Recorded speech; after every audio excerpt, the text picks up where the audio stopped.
update sa ating ampalaya, no? Sobrang init, tagal niyang mag-akyat. Ito, malapit to siya sa dulo. Dito tanggal natin lahat sanga, no? So, doon na tayo magpasanga banda sa taas. So mga dito banda, no? 1, 2, 3, 4, 5. Mga 5 nodes lang yung pa akyatin natin. Dito na lampas na siya.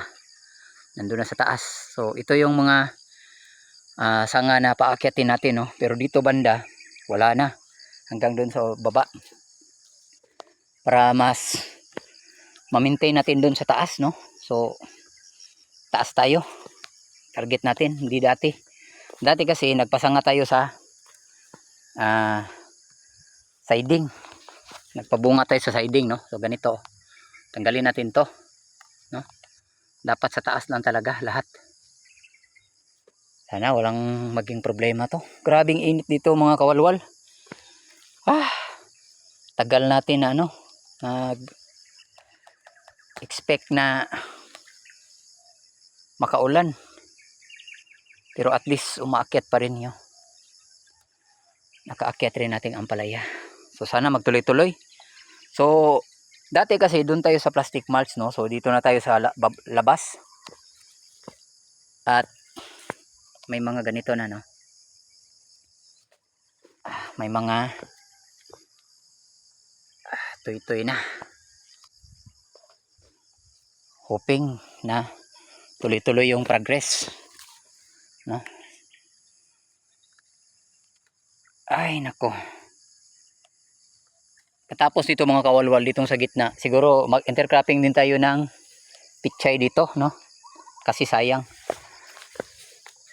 yung panahon. Ay, yung mga nilinisan natin ay dito lang sa bed banda, no? Hindi pa sa gitna, kasi yung ampalaya lang muna yung ating sinisigurado, no? Na mag-akyat lang siya lahat. Okay naman yung niya. So mayroon tayong nakitang sign ng barako. Isa lang tinapro natin, sana maging okay na yung niya. Dito sana naman. F2 lang to mga kawalwal. Ito yung natira sa ating 3,000 seeds, no? Tanggalin muna natin to. Ay.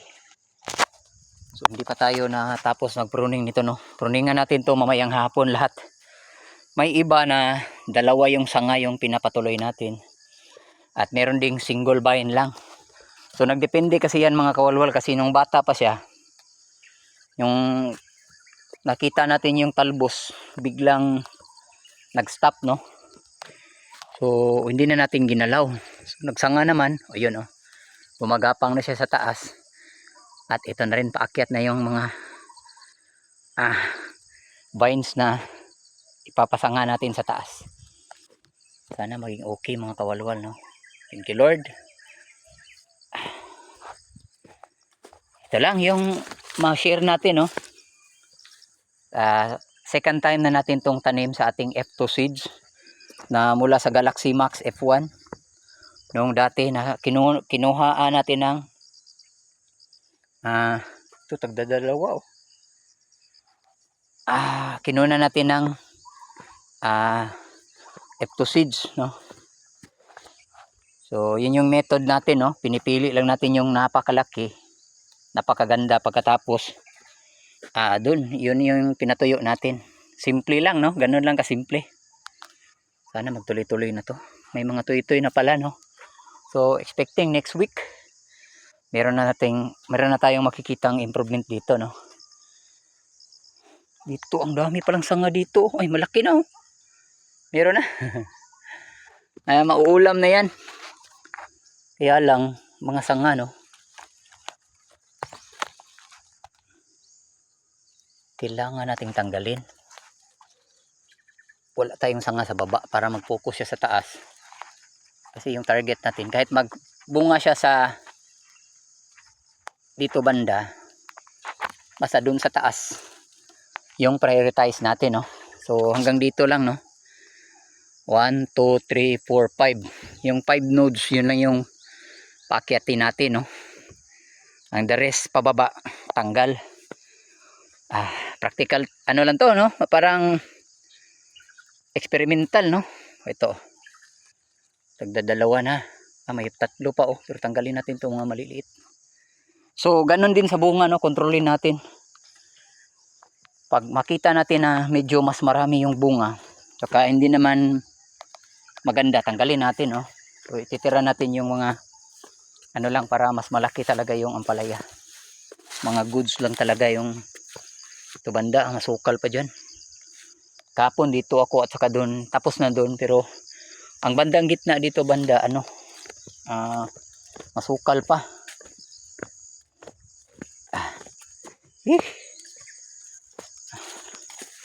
Sana magtuloy-tuloy yung progress.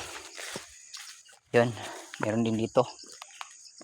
Kaunti lang yung mga ito, yellow siya, no? Parang kulang siya sa nitrogen. Pero bumabawi naman siya dito banda sa taas. So sana maging okay lang, no? So proper monitoring pa rin. Dito, mga damo. Yun yung ano natin pagkatapos natin dito banda.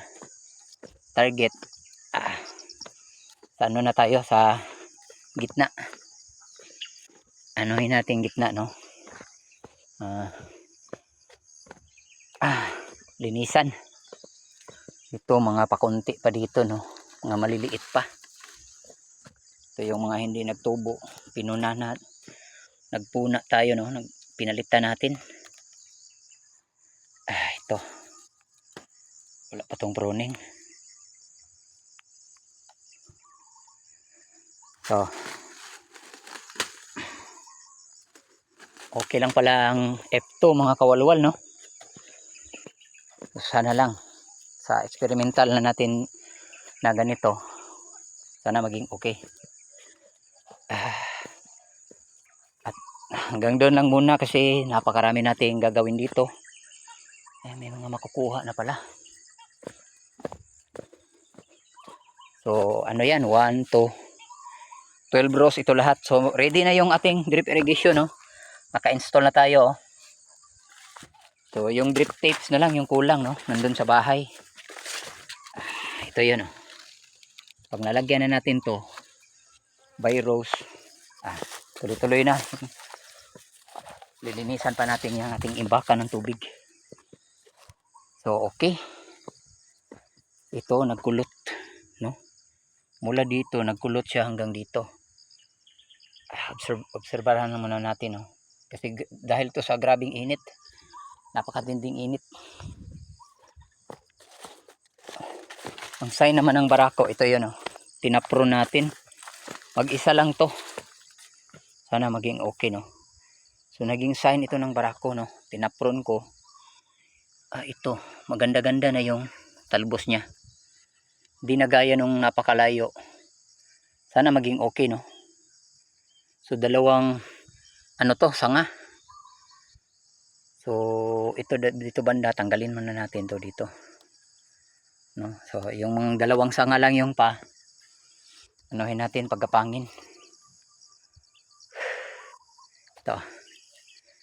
Okay na to. Ito yung 5 nodes pataas. Trip siguro to, no? Ay, white flies at saka trip. So spray tayo mamaya. Spray naman tayo sa ating talong, no? Ating talong natin, ano na? Mag-birthday na. Pero sumusuporta pa rin. Maraming salamat. Sana maging okay. Ganito itong variety na to. Yung tinanim ko doon na maliit. Ganito siya lahat, no? Maganda yung pagka-prepare ko ng ano nito. Buto nito, no? Yung quality. So, mag-ready tayo ng ilang puno dito. Or siguro isang batch din, no? Yung pang 8 harvest, doon din tayo magkuha ng pang F3 seeds, no? Kung okay lang ba mag F3, no? Sa ating pa-farm, okay lang sa atin na mag-experimental, no? Si sarili nating ano, sikap, no? Na pwede ba yung paulit-ulit nating i-recycle yung ating